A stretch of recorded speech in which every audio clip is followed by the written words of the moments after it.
We were together about 3 months. We were, practically strangers, but it was young and it was fast love.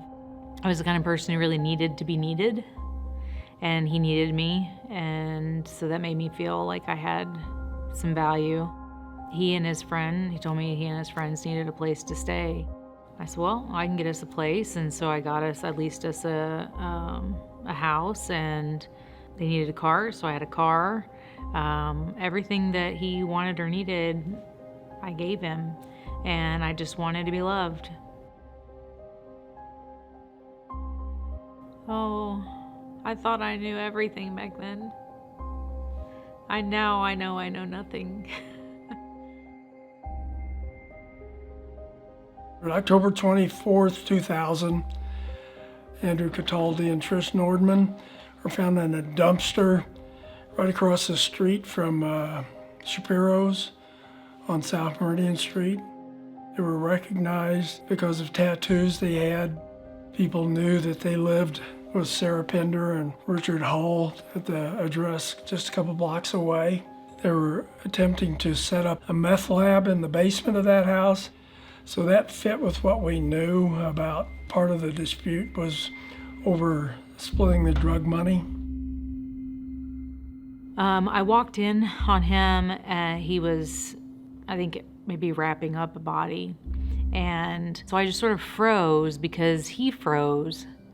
And then as I'm realizing what's happening, I remember hearing a voice inside my head. It was the only time I've ever heard this voice, and it was my own voice, and very clearly said, "Oh, I'm about to die."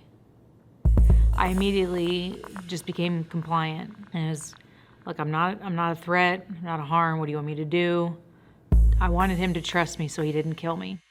So they went over there, the law enforcement went over and checked it out, and they found quite a few substantial blood stains on the wall, on the floors, on a small sofa. And they tried to locate Sarah Pender, since she's the one that signed on the lease. Eventually ran into him and arrested Rick Hall right away. They let Sarah go because they didn't think that she was really involved. But a day later, they arrested her too.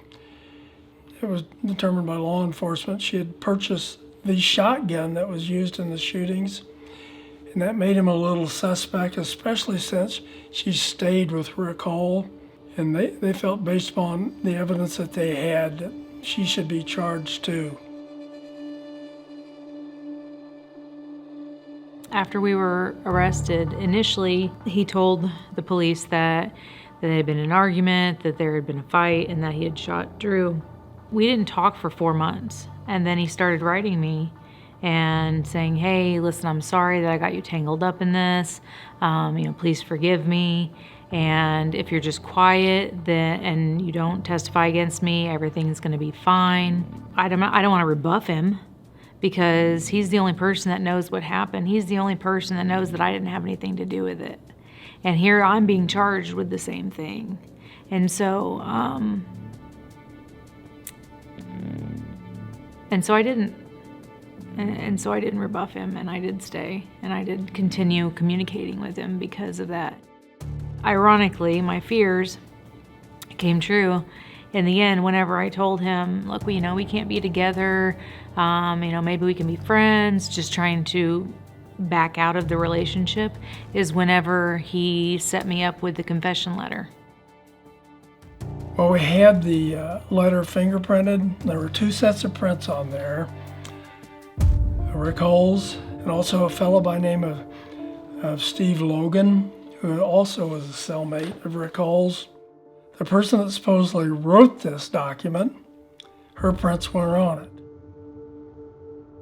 Floyd Pennington didn't appear on the scene till months later, at the end of the summer. He initially gave a statement to the detective on the case, Kenneth Martinez, and told him that he might be able to get information from Sarah because it developed a relationship. You have a lot of people who are bored in jail, especially people who are there for a long time. He told Detective Martinez, again in a recorded statement, she admitted that she had encouraged or got Cole to shoot their 2 roommates.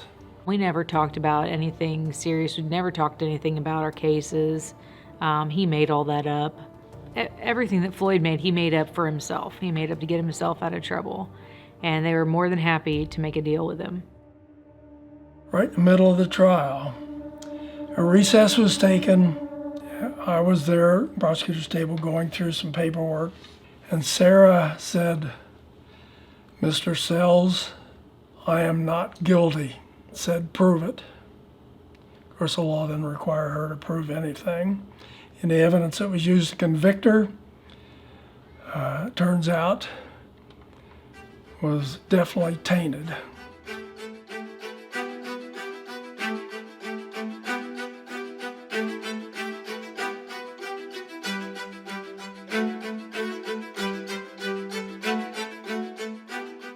The law says she's presumed innocent. I know she's been found guilty, but let's go back to the beginning and look at the things that really convicted her.